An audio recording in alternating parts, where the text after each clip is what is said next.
On Wednesday, during a speech at a naval parade in Haifa, Israeli Prime Minister Benjamin Netanyahu threatened to deploy the Israeli military to Yemen if the country's resistance movement blocks the Bab al-Mandab Strait on the Yemen's western coast. Now, the strait is the geostrategic position of which was arguably the reason for the Saudi Arabian-led coalition's war against Yemen in the first place. It connects the Red Sea to the Arabian Sea and has the potential to be used as a choke point on global oil trade. Now, according to the U.S. Energy Information Administration, an average of 4.8 million barrels of oil pass through the strait each day. Now, these concerns come a week after Saudi Arabia temporarily suspended oil shipments through the strait after Yemen's resistance fighters attacked two of the Saudi vessels in the waterway. Now, the Yemenis say these were warships, not oil tankers carrying oil.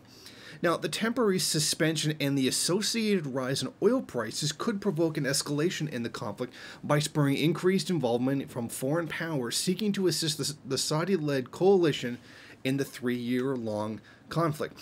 Now, in other words, this seems kind of like a setup to get the other powers into the war. Saudi Arabia claims, falsely claims, it seems like at this point, they falsely claim that the Yemenis attacked oil shipments. Now, everybody else has to get involved in order to protect their oil shipments from a threat that doesn't exist.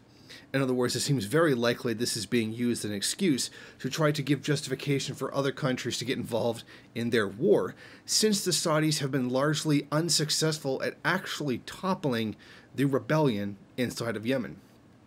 Now, one of the things they claim is the growing influence of Iran inside Yemen, which Iran actually does very strictly deny. They claim that Iran is going to work with them in order to shut off that strait, and they outright claim that Iran has said they're going to block that strait. However, that's not true. Iran has never threatened to block the Bab al-Mandab Strait. Instead, what they have done is threaten to block the Strait of Hormuz as a response to many of the threats by the United States. So they haven't done what they're claiming to do. They did threaten to block Hormuz, which is two completely different places. In other words, this seems very much like a setup just to try to get everybody else into the war because Saudi Arabia is essentially failing.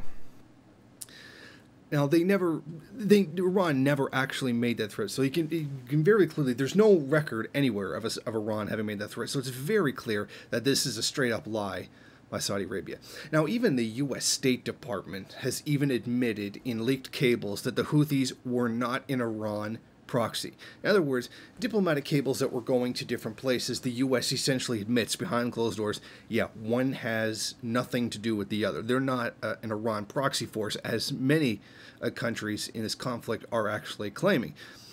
They have not received funding nor weapons from Iran, but they have received humanitarian aid because, well, frankly, Yemen is in a very terrible position, which are currently suffering from the absolute, and this is something certified by the UN, the absolute worst cholera outbreak ever recorded in history. Now, the movement is more of an anti-colonial and grassroots in nature rather than being built upon the religious affiliation of its members. So this really isn't a religious movement, or not just that they have the same religion as the people in Iran, but this is really about an anti-colonial struggle. This is about resisting Saudi Arabia. This is very far from what Saudi Arabia is claiming it to be. Now, the U.S. and the UK are completely complicit in this whole situation. They have given Saudi Arabia a free hand to carry out all the massacres against Yemeni civilians that have taken place. Now, just recently, Canadian Prime Minister Justin Trudeau criticized Saudi Arabia for coming down on human rights activists in the country, but has remained completely dead silent on the, frankly, almost outright genocide that is being carried out upon the Yemeni people. So this is like really kind of a faux concern coming out of Canada, which is known to be more liberal on issues like this. But make no mistake, the Western powers are very deliberately allowing Saudi Arabia, and in the cases of the United States outright, and in the case of Canada, selling weapons to be used against the Yemeni people. And it's about high time that Not only should Saudi Arabia acknowledge that the whole war is basically in a meat grinder kind of stalemate, Saudi Arabia very seemingly is not going to win in this situation, despite the fact that it's even gone so far as to quite often deliberately target civilians in these cases, but they are not going to win the war. So it seems very, very plausible that these lies, both that the lie that Iran is involved in the conflict and is pushing to close a strait that they never claimed that they were trying to close, and that the Yemeni attack on Saudi oil tankers never actually took place. They were attacks on Saudi warships.